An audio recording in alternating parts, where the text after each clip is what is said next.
Welcome to another edition of Minot Matters here at the Dakotan, brought to you by Shock, Safe, and Lock. I'm Jonathan Starr. We're continuing our Budget Chronicles series as we talk with different people about the 2025 budget. Today, we're joined by Mayor Tom Ross. Thanks for the invitation. Absolutely. It's been too long since we've sat. It really has. I mean, this is a whole brand new set. So Yeah. this is things are looking up for you. Yeah, absolutely. Things are changing for sure. You've been through this budget process a few times now as a city council person and as mayor. And so how do you go about preparing for it each time it comes up? You know, first of all, it's listening. It's listening to the needs of the department. Right. You know, I'm whether I was on the council or whether being the mayor, I don't know everything there is to know about public works or water distribution or what happens when you flush the toilet, Yeah. all the money that's needed for that. So we rely heavily not only on our department heads, but on our staff, our team that's on the ground doing the work. So it's really interacting. It's having that open door policy, whether you're on the council or whether you're the mayor. And it's so you take those needs and you kind of press them down into needs versus wants. And Right. And also you got to look forward. You know, if you go back, and I'm not claiming any credit for this, but you go back, I think we're looking at, you know, for probably 2 or 3 years previous to my term being on the city council, we had an incredible increase in property taxes. Right. I mean, you know, and I think you combine that, and this may be getting way off topic, so stop me, but you combine that with the world we're living in now. I mean, that's where I think a lot of the frustration comes in. Right. But if you look at where the council was in 2020 to where we're at today, we've been a responsible council. Mm-hmm. We've worked together. We've held the line, and I really got to credit. I got to credit City Manager Stewart and the department heads, because back in January we had a discussion in preparation for the State of the City address. Right. And my discussion with Harold, he came out and he said, "I want to do a zero-based budget." Okay. Meaning we're going to have zero property taxing. And he was talking about this in January. Right. We're going to have zero property tax increase, and whatever increase, we're going to take it out of reserves. So there's not an increase. Okay. So the people are not going to feel it. And lo and behold, it's gone down. Right. So I think a lot of credit is the culture that Harold Stewart has set, but it's also the culture that our department heads have accepted.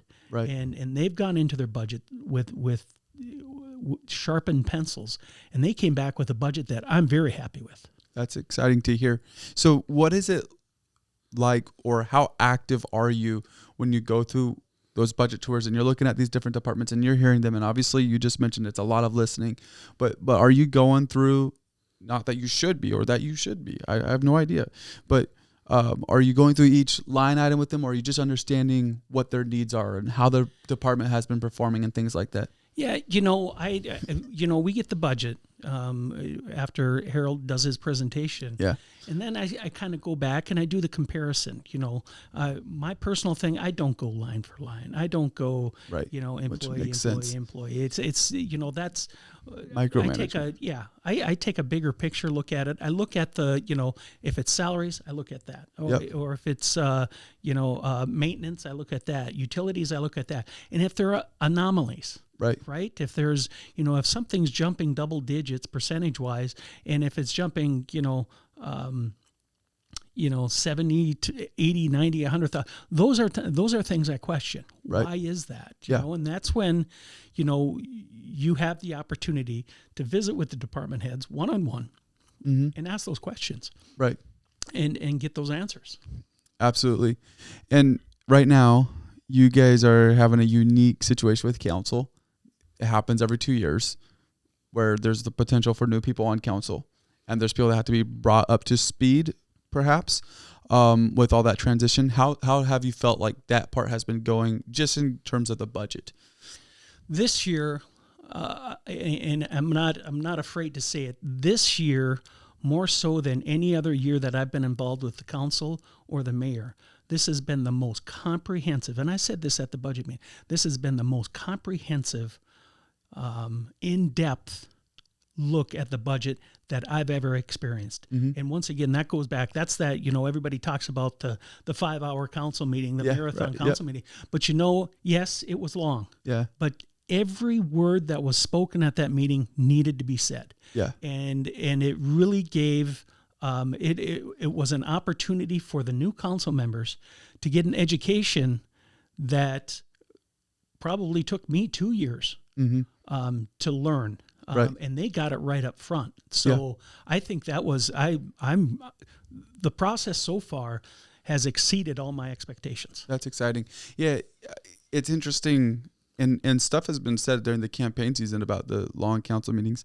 It's interesting though, when you really look at what's happening at council, this is the affairs of the city. Like, and we've talked about it on different things. Like, you guys are approving payroll. There's literally the business of the city is happening. And we're like, we want this to happen in 45 minutes, but we want all the drama, all the details, the big business that's happened. Like we experienced Tuesday of this week, where there was a lot of good discussion on some matters that are very weighty. Like, there's potential for stuff to come from the matters that are being discussed. And if it's not fully discussed, what's going to happen? I think that we have to give a little bit more latitude to the length of the meetings, as long as it's productive. Yeah. I guess being on the council and being mayor, I sit through meetings. Yeah. I sit through very good meetings, and I sit through terrible meetings. Yeah, I'm sure. And so I guess my philosophy when I get to this, or when I go through the agenda, is, if we don't have any items to be pulled and discussed during our consent portion, I want to get through those portions as fast as possible to where we can get to the action items and have plenty of time. Because I'm also cognizant of, we've got people watching online. Right. So I don't want to lose them. Yeah. And chances are we probably don't, but I don't want to lose them to I don't want to call it the mundane, but the business of the city, and get to the action, the discussion of our action items and our miscellaneous and discussion points. Yeah, that's very good. So you kind of alluded to it already, but you've had a chance to go through the budget, and obviously there was some goals that was set at the state of the city, the no increase in the property taxes. When you heard that was a priority, and maybe you were part of the discussion to make that a priority, what's your view on that? Why is that so important right now? Well, I think, and this is my personal opinion, because there was that undertow, that discussion of the elimination of property taxes. Yeah. Okay. So that's been kind of under the surface, kind of boiling. Yes, it has. Were they going to collect? What's going to happen? What's it going to happen? And then there's also that discussion. There's that philosophy of, look, we can handle this ourselves. Mm-hmm. Yeah. I don't want to give I don't want to give the City of Minot checkbook to Bismarck. Right. I want to keep it here. Yeah. And I think this was a picture perfect example of what we can do. Right. And why we don't need Bismarck to be doing that. We can do it ourselves. Absolutely. Absolutely. I know we can't comment on that for sure now. That's going to be interesting how that plays out later this year. So that's a priority. So reducing property taxes. Now, as you see some of the expenditures come, there's a $28 million increase. I understand that a lot of that is from reserves, and it should be from reserves as money was set aside for it. But what's your overall view of the 2025 budget? Yeah, that 28 million is our federal funds and other funds that are coming in that aren't really, it's project money that's already been, so that doesn't have an effect on it. What's your question again? What's your, just as you go through the 2025 budget, and you probably already alluded to it a little bit, what's your just overall view, the good feelings and even some of the bads? Yeah, overall, I've always been a proponent of paying our staff, not exorbitant, I think at some point we've got to take a look at, and that's what's some of this discussion. We can't keep up the same pace. Right. But it is also, I think it's also a fact that it's easier to retain than it is to keep hiring. Mm-hmm. We're sitting right now, and I think the last count, we're sitting at 13 or 14 police officers short. Right. Right. We had a bus driver position open for 2 or 3 years. that we couldn't find anybody for. So, when we get good employees, we have to do what we can, whether it's a cultural process, whether it's giving them more empowerment, but a lot of it comes down to the dollars. When they can go across the street, when they can go 4 hours east or 2 miles or 2 hours south and make significantly more money. I just don't want Minot to be the training ground for other municipalities. I want us to create a team here, and so I'm always watching that. Yeah. But I know that at some point we may have to take a deeper dive and a harder look at that. I'm also concerned about expenditures. So we have these larger expenditures, whether it's a fire truck or pieces of equipment. We need to, if we can save up, right? If we can put some money aside for a couple of years, that makes that dent a little bit less for us to have to take. So going back to, and I know Councilman Blessum, talked about, well, maybe we need to, sharpen our pencils a little bit. Maybe we need to be a little bit more accurate or not accurate, or maybe not as conservative on our projections. And, in a roundabout way, these department heads, when they submit a budget, they say that that's what they're going to spend. These department heads task their teams to go out and find the best value possible for the dollar, and they do that. Sometimes they win and sometimes they lose. Right. But at the end of the year, if it's a win, they have money left over. Yeah. And that's not because they want to, they're asking for this and they know deep down they're only going to do this. They're really frugal, and they find the best dollar, the best value for their buck. And so I also believe that maybe some of that has to go back in property tax relief, but I think some of that is also a savings account, for God forbid a fire truck goes down, God forbid a snowplow on the airport goes down, and all of a sudden, we need it. But if we have that, it's like everybody has a savings account. Right, yeah. I save up, and if I want a new vehicle, I can dip into my savings. Right. That's what it's for. Absolutely. Absolutely. So a couple things there. And one of them was the paying the employees. And that's obviously something that's going to be, I think it's obvious it's going to be a huge discussion point over the budget process. There's a few plans that are mentioned. Worst case scenario, no raises. Probably not likely. I guess best case scenario for the employees, $2.3 million in raises that would happen, which it sounds like for the immediate discussion, probably not going to happen either. It's going to fall somewhere in the middle. The question, though, is this, and Councilman Fuller mentioned it, and I don't know that it'll go anywhere, but it's something that I brought up with City Manager Harold Stewart, and I want to bring up to you too.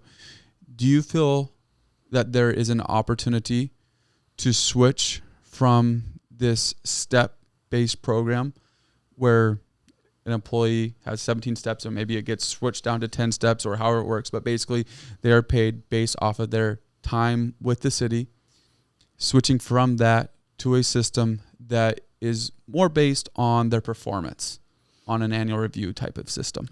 I'm always in favor of performance based. I really am. And I see it as an opportunity to go to a performance base. Every job, every position I've been in, I've been evaluated on an annual basis. Right. And you can look at that two ways. You can look at it, I got a bad evaluation, or you can look at it as I got an opportunity to improve. Right. Yeah. Absolutely. And so it's on how you present it. We know from a couple years ago that when we talked about, there was talk about not even funding these police officers, and that just raised the anxiety level within the ranks of our team here at the City of Minot. I'm sure. To where, now it's going from, well, what are they going to do? Are they going to cut me? They're going to, are they layoffs? maybe I should look for another job. We don't want that kind of feeling in the city. We don't. So, do we give them everything they want? No. Right. No. We can't do that. That's fiscally irresponsible to do that. But we can get together with them and find a happy medium. And I think the performance base is one of those ways. So when we talk wages, typically you talk employee retention. I say in general, I'm not saying you specifically. Just in general, people typically take wages and equate employee retention to it. And you've already alluded to it, culture should be a huge part of that. I understand to get an employee, wages is going to play a huge thing. They can't fill your culture. Now, if you have a great culture, people are probably talking about it, and that could weigh into their decision. But as far as retaining an employee, wages is almost secondary, with culture being a primary. And maybe not in every case, but there's a lot that takes to take that jump to go somewhere else for $1 more or $2 more. It had to be something substantial. Do you feel that to be the case with the city as well? That culture is a huge thing. And I'm not saying we have a bad culture. That's not what I'm trying to point out. No, I think, I've been to a few of these all staff events, and to see the participation, whether it's we had one in the wintertime recognition meal down at the auditorium, or we have the picnics out at Public Works, and you see a lot of participation, and that gets me feeling good about the culture. Right. It's just like being the mayor. It's just like being a council member. You're not going to please everybody. No way. You're not going to please every employee. You hope the culture that you're creating really is the best culture for all of the staff, and you're not going to keep them all. Right. But you want them to walk out, and whether they're talking to their spouse, whether they're talking to their partner, whoever they're talking to, you want them to say, I was at this great event. We have this great idea at the Public Works where we do this, and then you want them talking like that. Right. You want them looking forward to coming to work. You never want to hear someone say, "Geez, I have to go to work today." Yeah. I get to go to work today, and that's what I think this culture is trying to build. That's good. That's good to hear, because I think sometimes I'm not trying to dog anything, because I have no reason to think otherwise. Matter of fact, I've said it before. The transparency, and I correct myself, the accessibility that you guys have worked to provide during the budget process this year, and probably in past years as well, but this year has been immense, and I applaud that. I think it's been incredible to see the access to the department managers. Next week, there's going to be the virtual sessions that allow citizens to converse directly with them through digital means or however they choose to do it. I think that's incredible. And through that, though, what we've been able to see is the department managers and how they interact and how great employees that the city has. And I think that's something that should be applauded. So good job there. Well, and I really do believe that is, we have to, I think for a long time, you go back in the past, it just seemed to be, here's the city manager's budget. Let's rubber stamp it. Let's move on to the next thing. And I think what Harold and the department heads are doing, they're giving them ownership, and I don't have a problem with Harold telling his department heads to stand up in front of the council and defend your budget. Right. I think that should be normal practice. And that, that's where they are our subject matter experts. And I enjoy that. I know not all the department heads like that, right? But what it does, it makes them prepare and right. prepare and prepare. I think, and this is going down this limb, but I think it also gives you the ability to understand your leadership and how strong, or perhaps in areas that could be poor. I'm not calling any department out, but for a 10-year stretch, you're able to see your leadership grow, or, hey, this looks stagnant. Maybe we should go and just look at it. Maybe there's something that we can do to help grow that.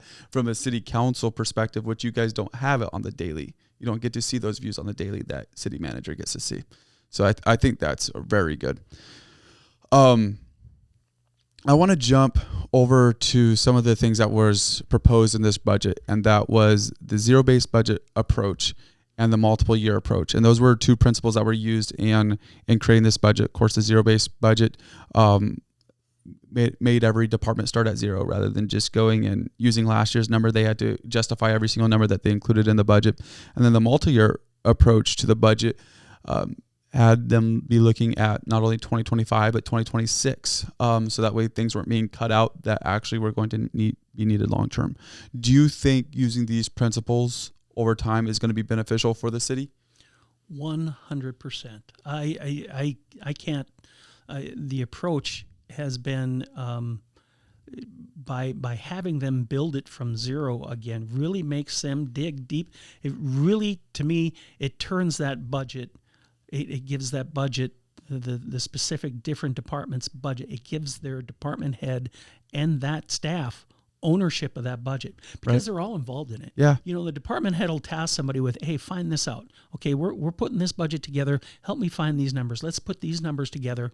And it's from zero. So if they had, let's say they had 20,000 left over in one line item last year in a zero-based budget, chances are that 20,000 isn't going to show up. Right. That it's Absolutely. going to be there. So then you not only have them doing that in the immediate budget, but you have them looking forward. Mm-hmm. You have them, and I think one thing I see happening is that our department heads, they're taking a holistic look at the entire city, at the entire budget. They're saying, yeah, you know what?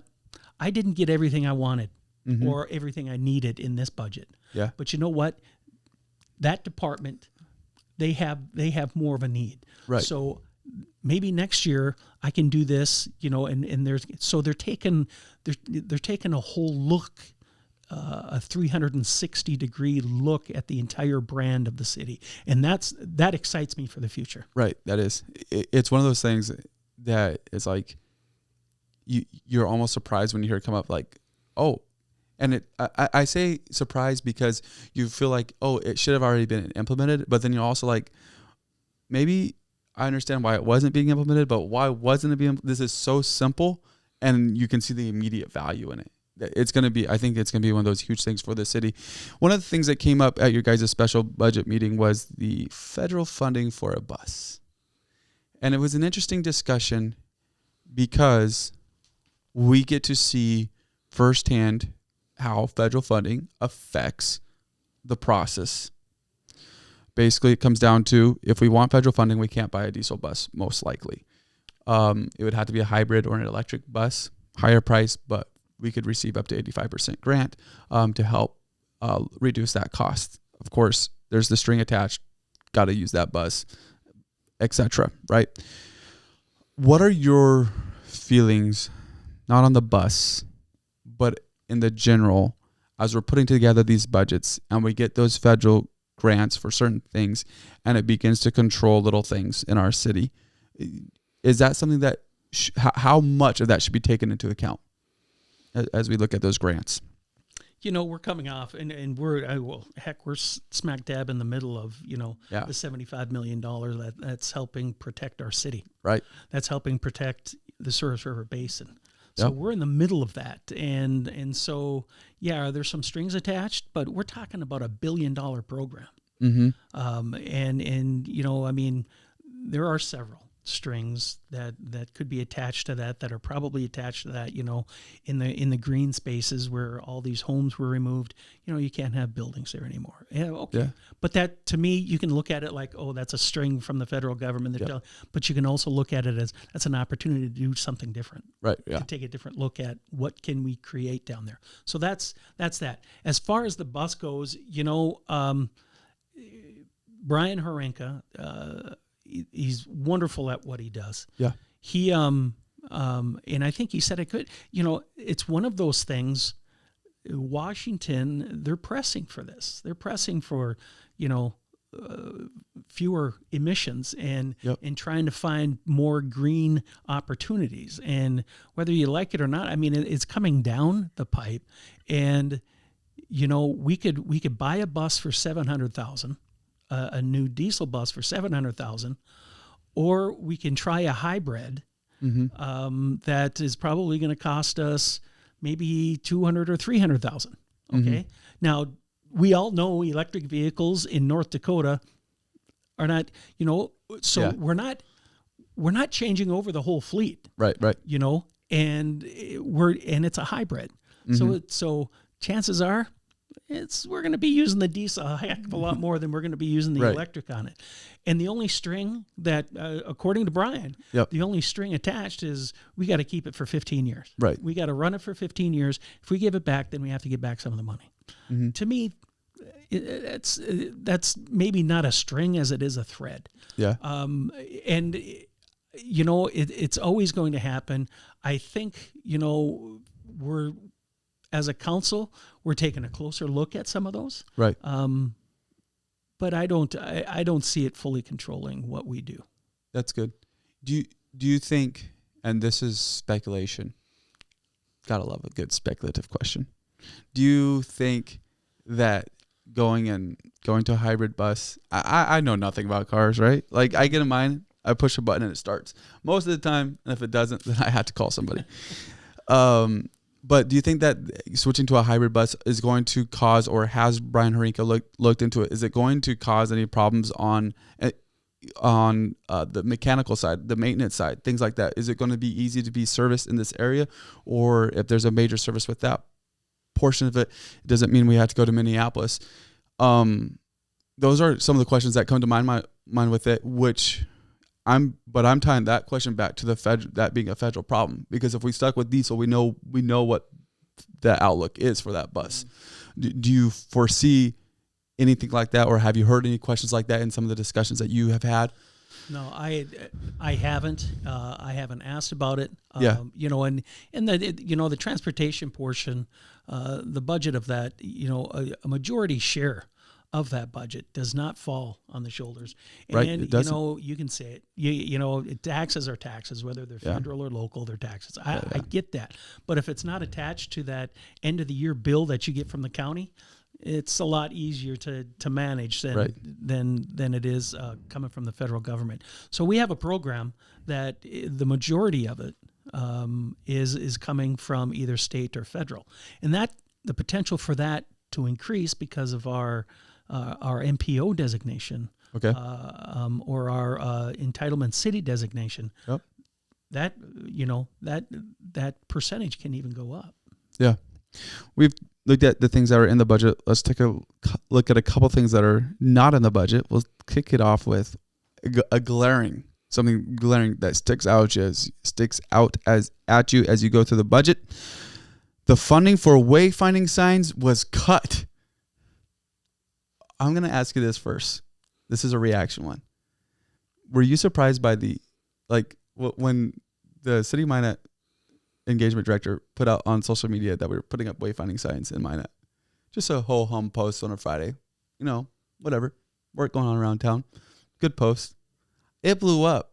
Like 100, 200 or 300, 400 comments. A ton of shares and a ton of engagement on the posts. Are you surprised by that on that topic? You've learned to be surprised by nothing. No. I think unduly. Yeah. Because these are progress things. These are, I had someone ask me, well, why do we need? Everybody's got Google. Yeah. Well, then why do we need business signs?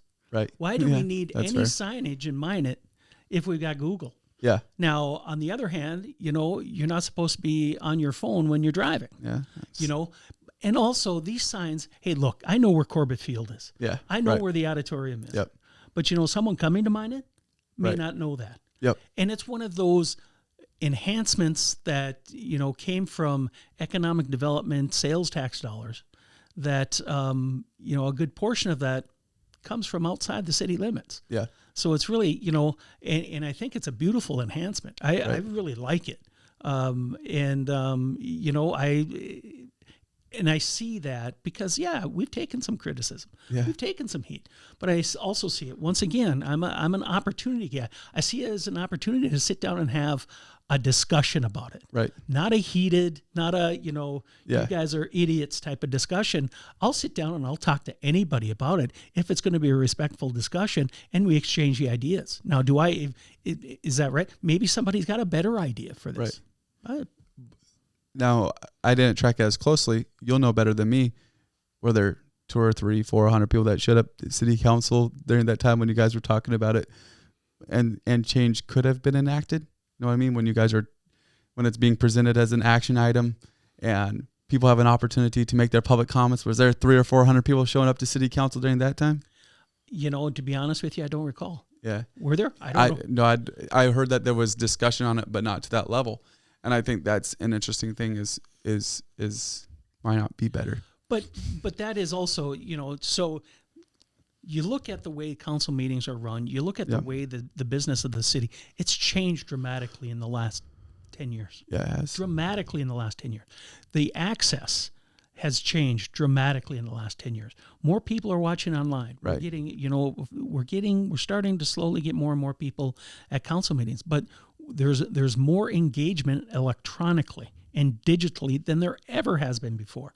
But it also is a day and age when transparency and access to your elected officials is better than it's ever been. I agree. Ever been. If somebody can't get a hold of me, they need to ask their neighbor because their neighbor knows how to get a hold of me. They probably need the signs too, because they can't use Google. There you go. Not when they're driving. Yeah, not when they're driving. So, interesting thing. A more important subject.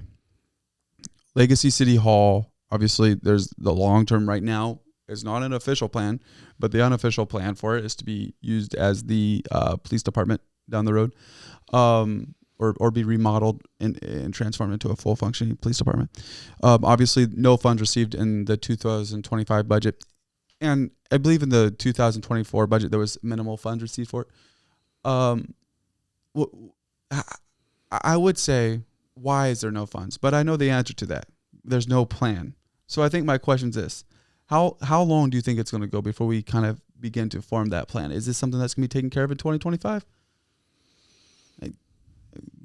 Pull out your glass ball. No, we've got an idea on a price tag. Yep. So we've got the price tag, but how do we get there? Right. You look at, and here's what I've said too, time and time again.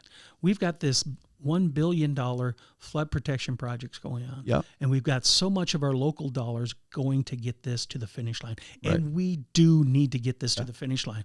But can you imagine where this city would be if we didn't have that flood? Yeah. The money that to me, honestly, if we had flood protection done, I think the residents of the city of Minot would say yes. Let's move forward. We need to have a law enforcement center. Yes. But right now we're strapped. Right. We're really strapped, and we've got to whether we can find, and our department heads are looking and they're turning over every stone trying to find, are there federal dollars? Where are grants available? Yeah. I tell you, when the congressional delegation comes to Minot, they're bombarded with, hey, we need help with this. We need help with that. What can you do here? Are there any? They get it. And so multiply that by every municipality in the state of North Dakota. They're getting hit up pretty hard. Right. Yeah. Yeah. It's an interesting thing. City manager said that most of the places that cities that he had worked at previously would not have been able to take on the 2 large projects that we are currently in, which is flood protection and NAS. And I think that's a testament, but it's also something for Minot to be aware of. Like, there's large projects. Do you think, obviously some of these predate you, do you think it was wise to get involved in both those? I'm not looking for you to slam previous city councils or anything like that, but is it good for the city to be involved in 2 such large projects? Yeah, absolutely. NAS is, if we didn't have that, the Canadian lawsuit, NAS would be already done. We'd be pumping water out of Lake Sakakawea. We'd be pumping it up to Botno, Rugby, Kenmare, all these communities. That would be a done deal. That'd be off the table. We wouldn't even be talking about it. Mm-hmm. And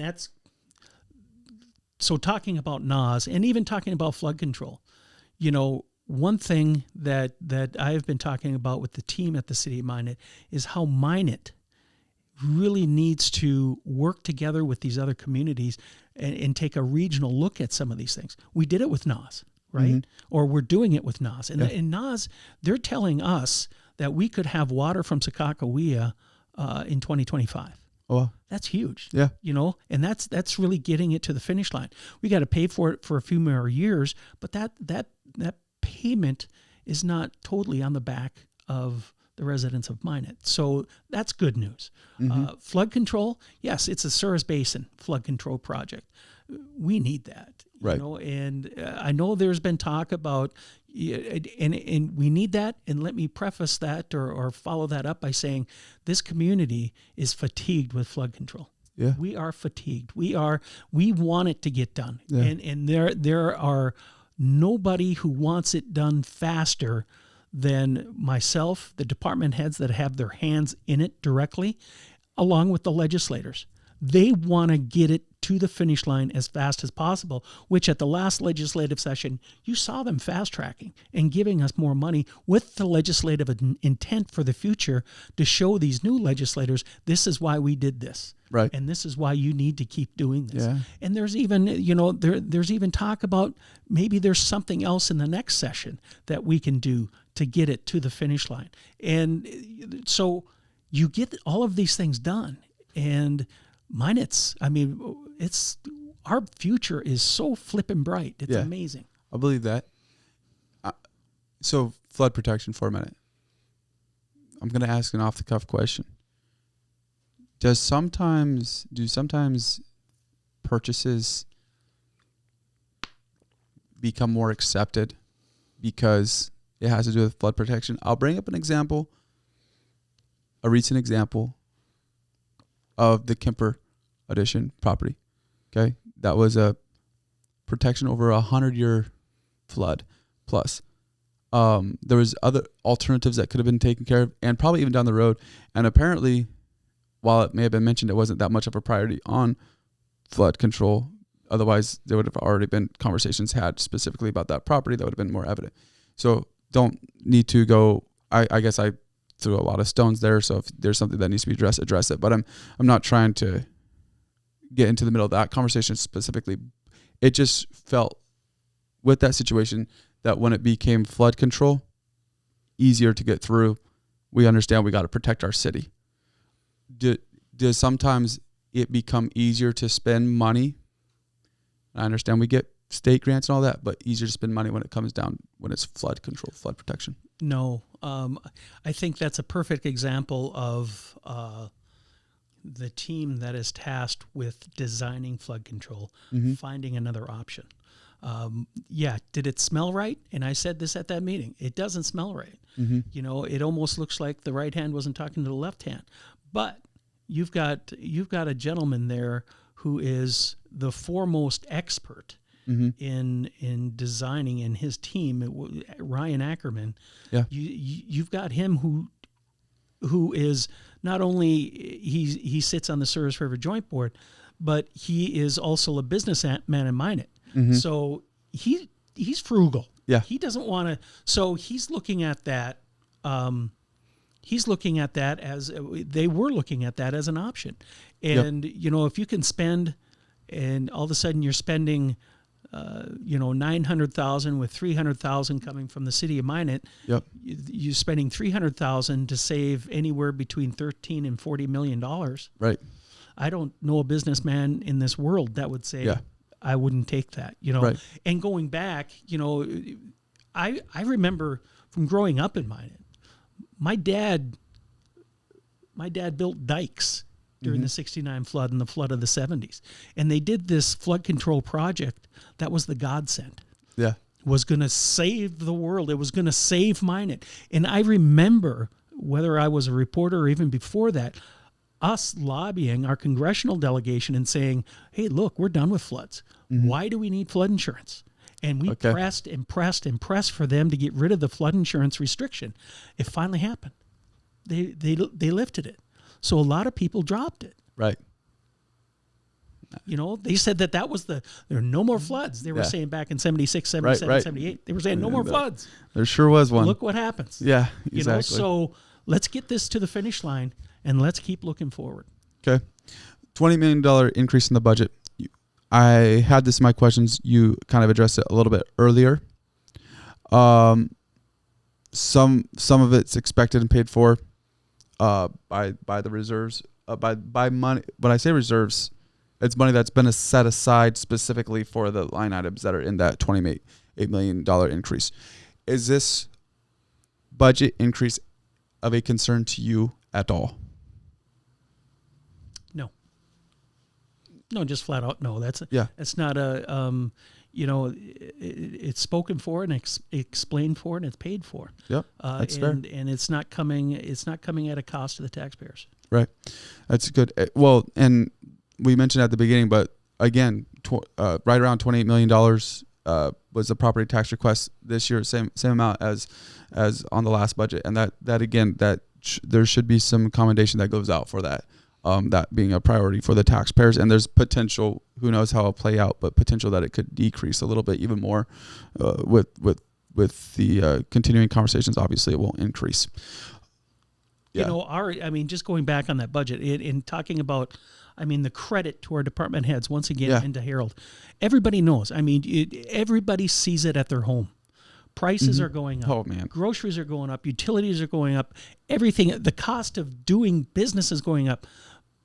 But it doesn't stop when it gets to the front door of City Hall. Right. It doesn't stop. That's the truth. And in fact, it probably increases. Mm-hmm. So I credit our department heads by finding the best value out there. And they do that on a daily basis. That's incredible. And it should be pointed out. They should be given that credit. What are some of the things that you are excited about for 2025? Mostly that are being addressed by the budget, perhaps, but even you can go outside of that. What are some of the things on the pipe? Yeah, I think the big one is the high school. Yeah. Getting the high school online, that's going to be exciting. I live on North Hill. Yeah. So that's exciing. I might have to buy me some Sentinel gear. It create a divide. Has to happen, but along with that is the development. Yeah. The potential development that brings. We work with a group, retail coach, and some of the words we're getting, and some of the information that we're getting back is, let's get the high school online. There's already a couple of businesses that are building up there. I've talked with other businessmen and people who own land up there that are looking at more investment up there.